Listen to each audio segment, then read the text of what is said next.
día, amigos televidentes de todo el mundo, del país, de la región de Santiago. Buenos días.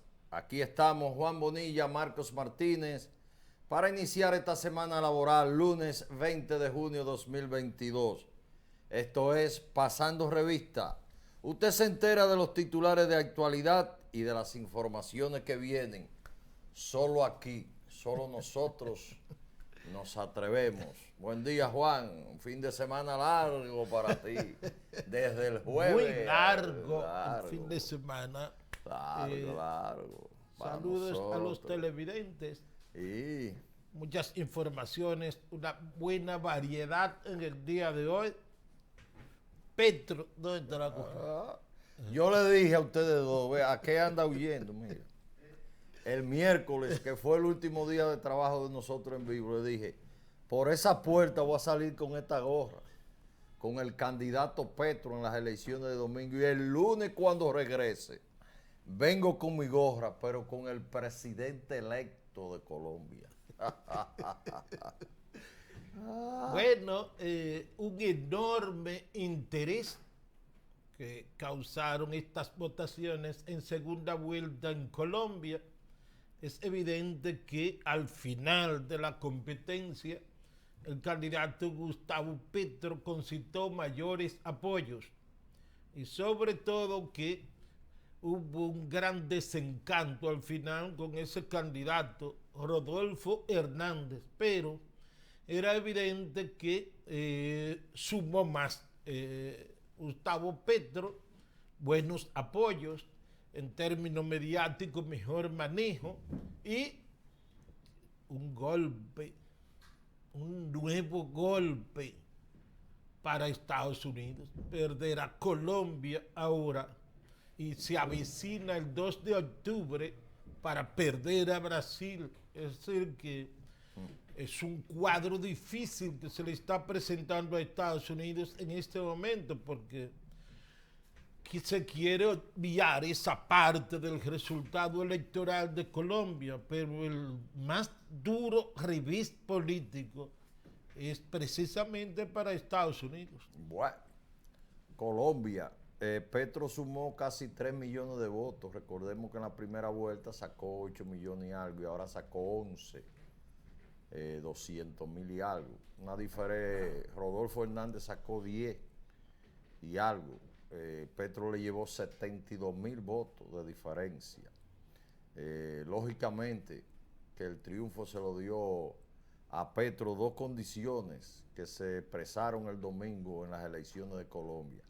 La juventud y las mujeres salieron en masa el domingo. Ahí fue que tuvo el triunfo de Petro. La capacidad que tuvo su proyecto político, que es un proyecto amplio, diverso, multirracial, una cosa tremenda, en la capacidad que tuvieron para movilizar su votante y para lograr que votantes que tradicionalmente no asisten a las elecciones en Colombia fueran a votar. Son las elecciones más concurridas desde 1998 y Petro se convierte en el candidato en la historia de Colombia más votado. Si usted coge el mapa y chequea, fue el interior, fue el Pacífico, el Caribe, el Cauca, donde está la guerrilla, los movimientos y donde están los indígenas y están los afrodescendientes que ganaron. Usted coge, por ejemplo, Antioquia, que es el feudo de Álvaro Uribe Vélez, y usted ve que ahí ganó el candidato Rodolfo Hernández, 72-33, lo que quiere decir que hay un gran derrotado en las elecciones colombianas, que es Álvaro Uribe y la derecha. Una situación nunca vista, primera vez en la historia en que en Colombia un gobernante de signo izquierdista, progresista, asciende al poder. Ahí había una mafia entre liberales y de conservadores. Quítate tú para ponerme yo, y cuando no, en el Frente Nacional ellos ponían los presidentes. Vamos a esperar y como dijo Juan Bonilla, ahora vamos por Brasil con Lula. Así que a partir de un par de semanas andaré con mi gorra de Lula. Hay que señalar, Juan, que también... Hay un voto que causó mucha motivación. En las primeras horas de la mañana fueron las imágenes de campesinos caminando kilómetros en caravana, kilómetros para ir a votar por Petro. Es decir, fue un movimiento que arropó a Colombia.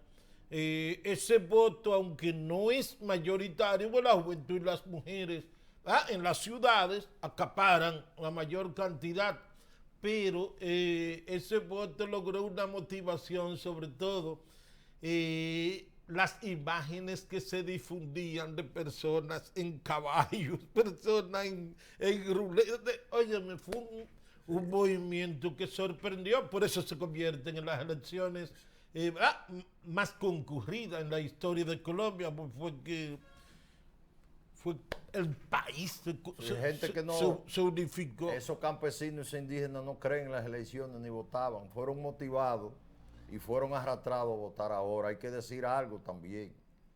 Petro, entre la más votado, esto, el primer izquierdista, progresista, lo que usted quiera. Petro le ganó a 3 expresidentes y un presidente en el ejercicio. Y le ganó a 3 vicepresidentes. Le ganó a Duque, que hizo campaña, que es el actual presidente.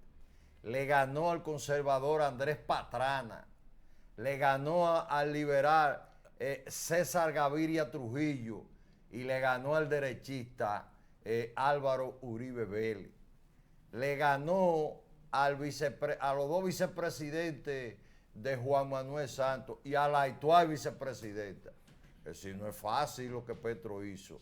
No hay duda que contribuyó al triunfo el hecho de que Juan Manuel Santos no se pronunció en contra de Petro, no apoyó, y su partido, la U, dejó en libertad a sus votantes para que ejercieran por el candidato de su preferencia. Esa es la situación, vamos a esperar. La toma de posesión es el 7 de agosto, la toma de posesión. Hay la expectativa ahora que se ve un derrumbe, que viene como Venezuela, que va a ser lo mismo que Maduro, que todo eso. Déjenlo gobernar ya que consiguió el boleto. Hay que señalar, Juan, en ese contexto del tema que tú pusiste de Petro, que ayer fueron las elecciones en Andalucía, que después de Barcelona es la región de más importancia en España.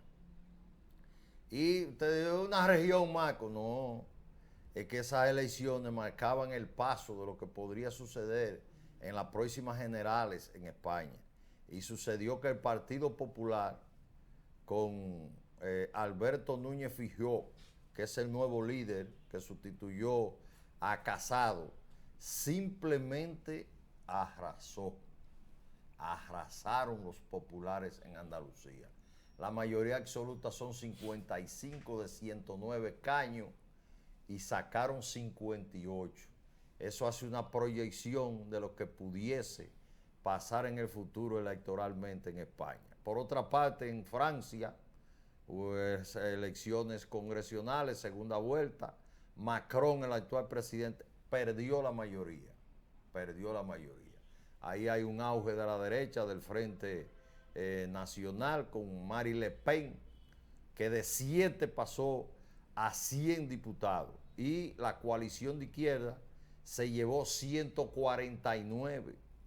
Así es que perdió la mayoría y probablemente haya un primer ministro que no sea de la línea política del presidente Emmanuel Macron. Pero hay en la prensa unos titulares que son una verdadera manipulación en relación al resultado en Francia. Sí.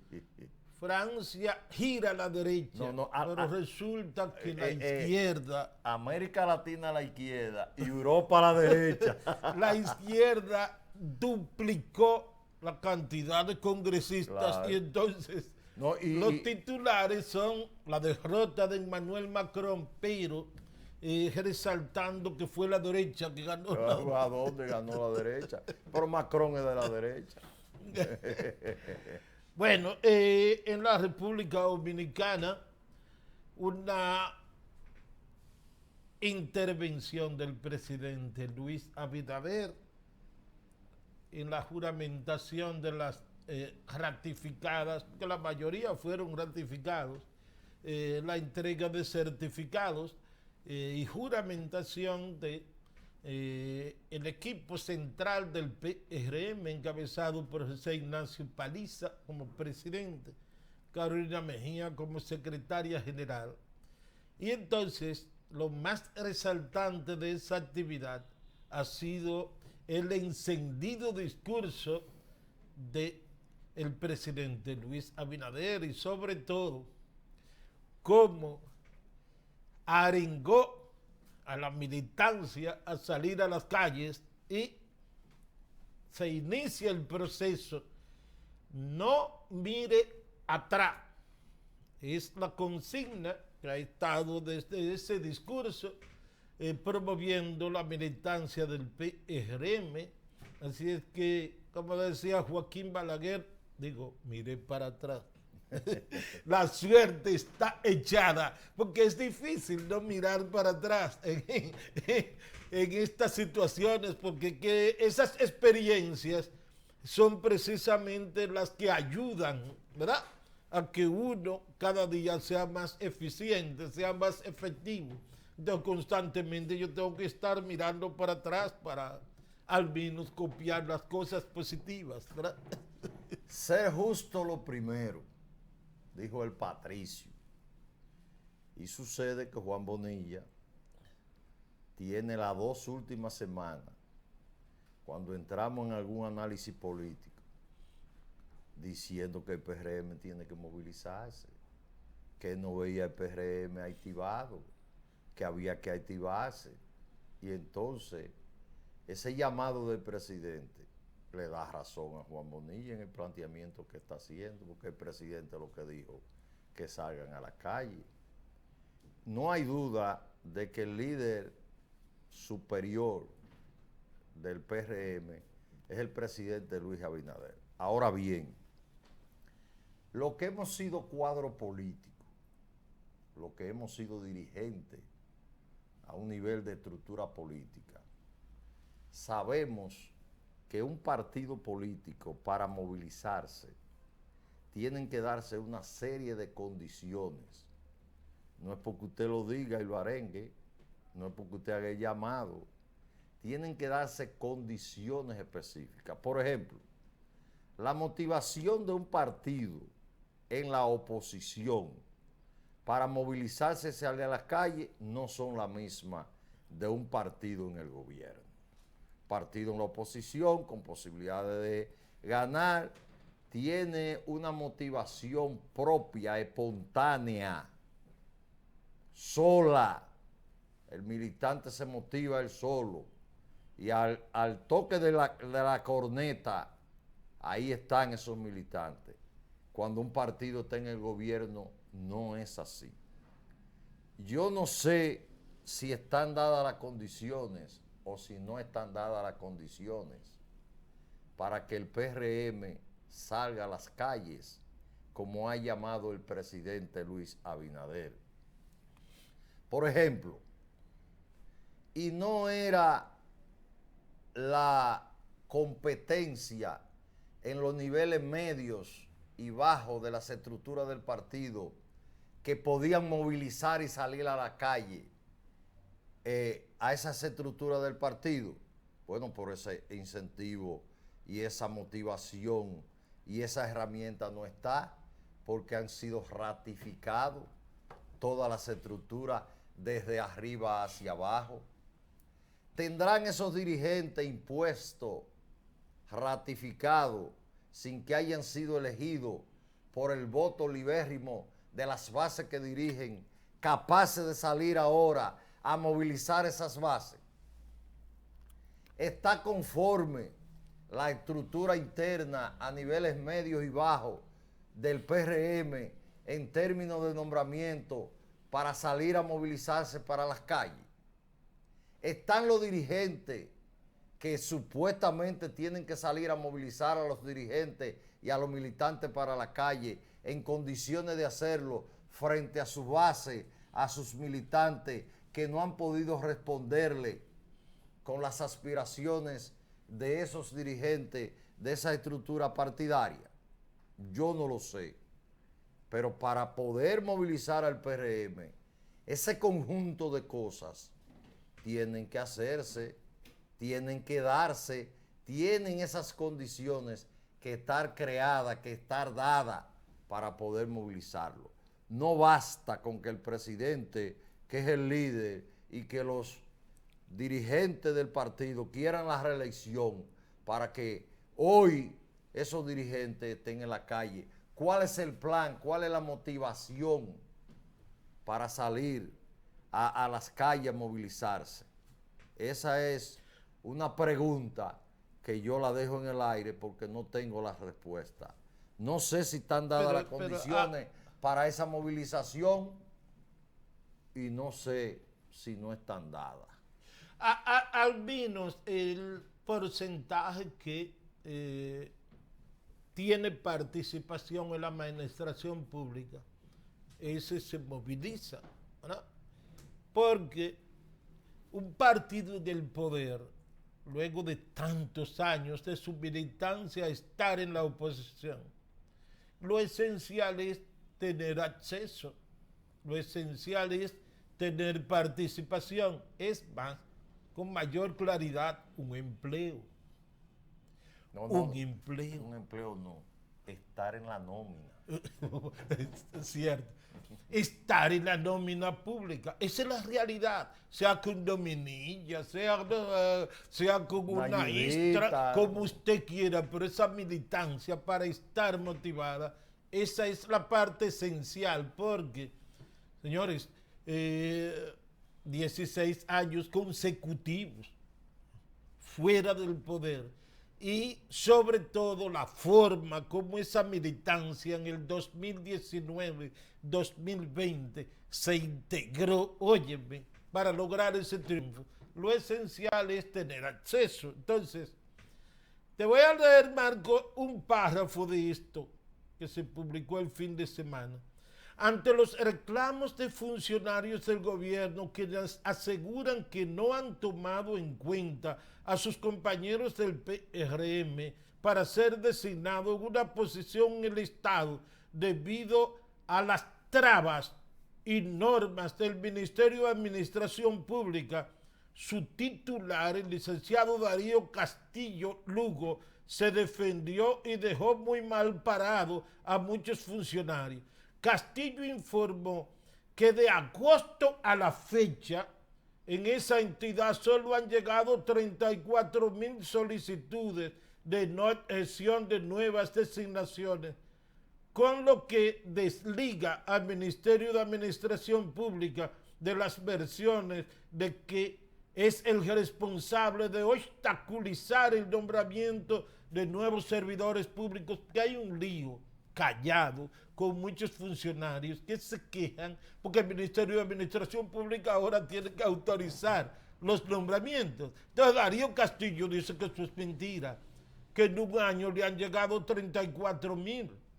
Entonces los funcionarios le están diciendo a muchos militantes, porque yo conozco muchos casos, oye, yo estoy esperando la autorización de tu nombramiento, pero eso es un asunto del Ministerio de Administración Pública. Se agarran de ahí, buscan la excusa y le echan el lío a Darío Castillo, y ellos quedan bien. No, yo te lo mandé, el Ministerio de Administración que no lo aprueba y que no lo devuelve, no opina. Yo estoy esperando eso, desde que eso llegue, tú estás nombrado, y entonces quedan bien frente al militante o al dirigente. Pero tú dijiste algo ahí, que los dirigentes que están nombrados en el Estado, esos son los primarios que se movilizan. Ahora la pregunta es, Juan Bonilla, ¿y qué influencia, qué liderazgo mantienen esos que están nombrados frente a la mayoría que no están nombrados para movilizar?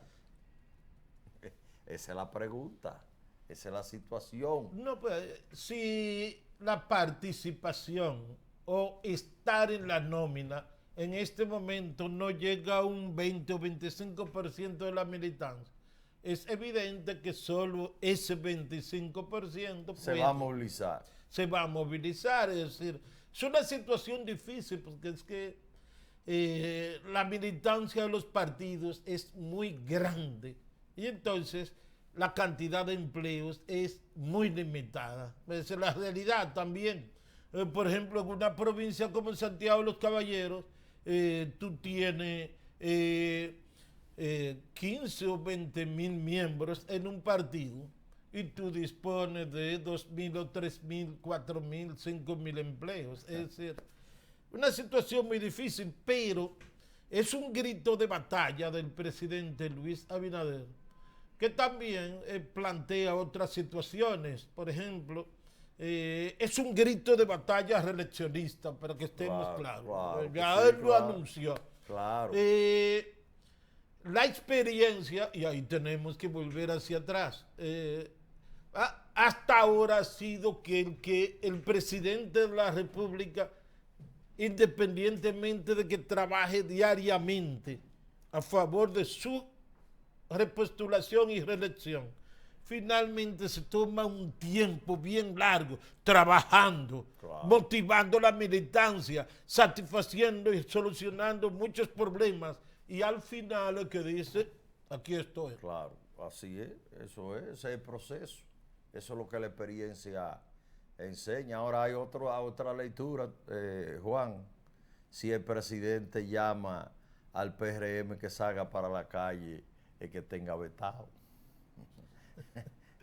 El que está desactivado. Pero hay también. muchas cosas, Marco, ahí que ya se estaban llevando a cabo. Por ejemplo, el tema, él planteó que había que salir a las calles a defender las realizaciones del gobierno. Eso ha estado ocurriendo, es decir, por ejemplo, yo recibo muchas llamadas, porque es diferente a este programa que no tiene entrevistas, pero yo en otros medios tengo entrevistas y yo recibo muchas llamadas para que lleve voceros del gobierno. Sí. Han hecho unos equipos de voceros, por ejemplo en Santiago de los Caballeros, y yo los veo muy activos a esos voceros en las entrevistas. Eso es verdad, eso ha estado caminando en las últimas semanas de manera muy dinámica, es decir, en términos de presencia. Porque una cosa es que un vocero esté en la televisión, otra cosa es que la población se sienta motivada a verlo. Claro. No, y a decir, ese es dolor de cabeza. Sí, a decir, sí, es verdad, es verdad. Que sea positivo y no negativo. Porque a veces yo siempre he dicho, a un gobierno le conviene más un comentario de Marcos Martínez y Juan Bonilla aquí. No estoy diciendo a qué gobierno, a un gobierno. Conviene más. Un comentario positivo sobre un tema de Marcos Martínez y Juan Bonilla que sentar un supuesto vocero ahí. Claro, a la gobernadora. Para poner un funcionario. Porque el televidente dice, no, pero eso es lo que tiene que defender. Todo lo que dice tiene que decirlo. Es decir, el televidente está prejuzgado a que ese entrevistado va a hablar positivamente por la posición que tiene. Además, las entrevistas políticas en el país tienen un grave problema, que el adversario casi no la ve.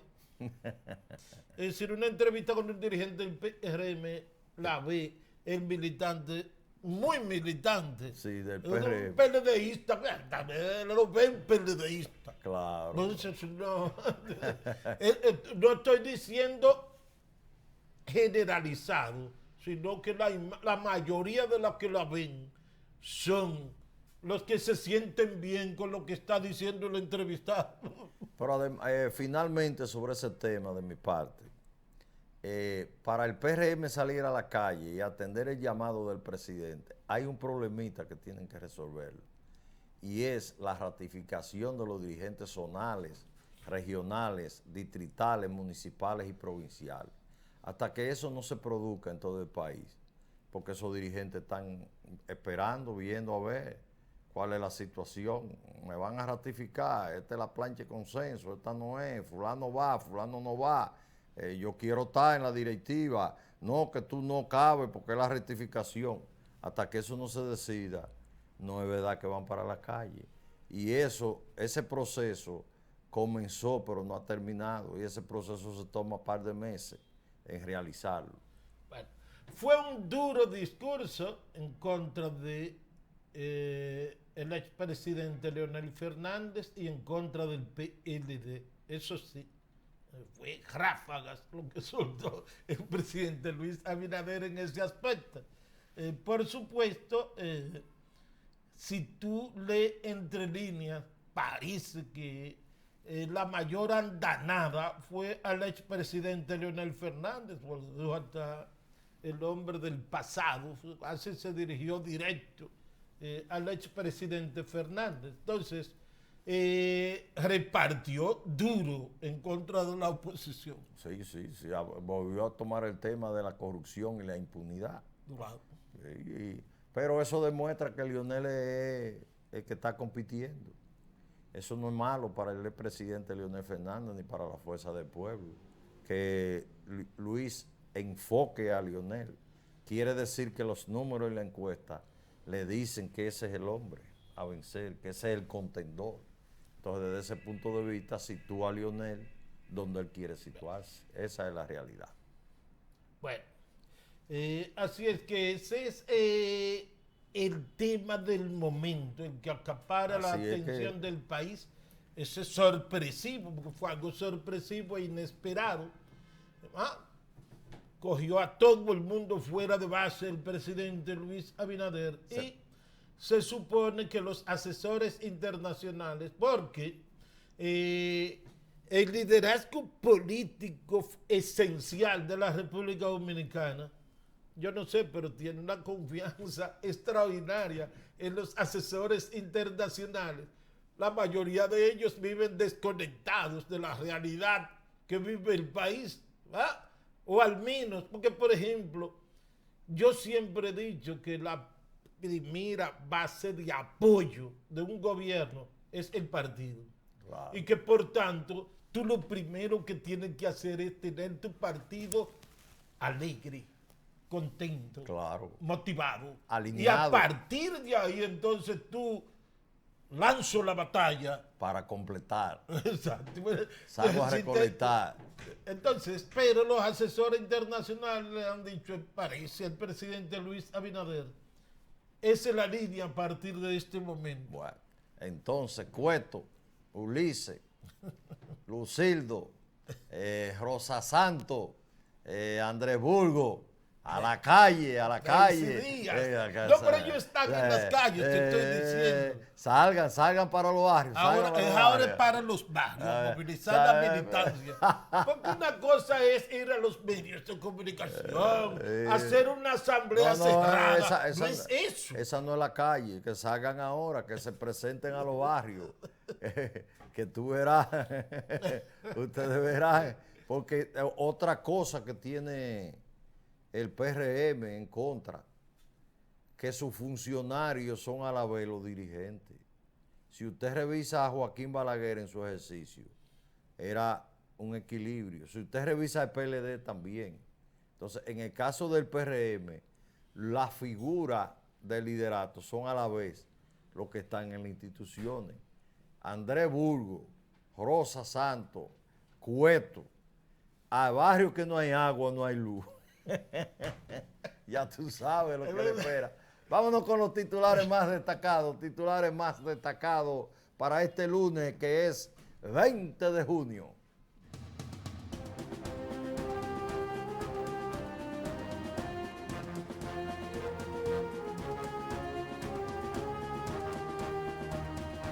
Titulares más destacados en este lunes, pasando revista Luna TV.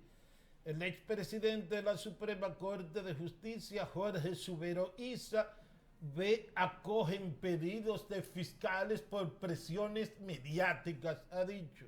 Son las medidas de coerción, la prisión preventiva. Hacen cambios en las pruebas nacionales por el bajo aprendizaje de los estudiantes. Titulares más destacados aquí, pasando revista. Margarita Cedeño asegura el gobierno abandona educación. Danilo y Leonel encabezan 2 actos y critican al gobierno. Más titulares. La presa de Monte Grande aún no se termina. El presidente Luis Abinader pide no mirar atrás y llama al PRM a salir a las calles. El país adolece de un buen servicio para la salud dental. Y por último, en titulares más destacados, Petro presidente por primera vez, la izquierda al poder en Colombia. Bueno. Para la pausa, las gracias y el recordatorio al amigo que me pasó la fotografía del electo presidente de Colombia, Gustavo Petro, con narcotraficante. Con Pablo Escobar. Con Pablo Escobar. Y me dijo, entonces, cuando me pasó la fotografía, guárdese el nombre. Para fulano que está con Petro. Ahí está Marcos celebrando. Sí, ¿qué tú estás hablando? Pero eso es un desfasado, loco viejo. Usted no sabía que cuando Petro se tiró esa fotografía, Pablo Escobar... Bueno, pero era la campaña, Marcos. No, era diputado. Era la campaña. Por eso hace 30 años. Pero era la campaña electoral. Bueno, la campaña electoral, esas cosas se hacen. Pero tú buscas la fotografía a Pablo Escobar y tú lo vas a encontrar con los últimos presidentes de los 30 años en Colombia, que loquito viejo, pues un loco viejo, hablando de eso. Si hay un político, un candidato que ha recibido cuando yo dije que estábamos hablando que le ganó a 3 expresidentes, 3 vicepresidentes, a un presidente actual, le ganó a todas las cadenas noticiosas de Colombia y los periódicos, le ganó al Tiempo, al Espectador, que son los 2 periódicos principales de Colombia, le ganó a la cadena Caracol, le ganó a RSN. Pues tú estás loco, muchachos, son cositas lo que le han dicho a Petro. Yo estaba dándole seguimiento al resultado a través de CNN en español. Eso da pena el esfuerzo por no admitir. Sí. Y todavía, señores, con el 98% de los votos contados, el titular era Petro y Rodolfo se disputan presidencia. Y otro asunto, Juan. El que vio las cadenas colombianas, las figuras televisivas, las sacaron todas. Desde que el Boletín 34 dio ganador a Petro, fuera todo. Y trajeron gente desconocido que tú no dijiste, lo sacaron, porque todos esos conductores en contra de Petro no tenían estado de ánimo. Vamos a la pausa, esto es Pasando Revista, la primera plana de la mañana, lunes a viernes, 6:30 a 8 de la mañana, por Luna TV, Canal 53. La conducción a cargo de Juan Bonilla, Marcos Martínez. Ya regresamos.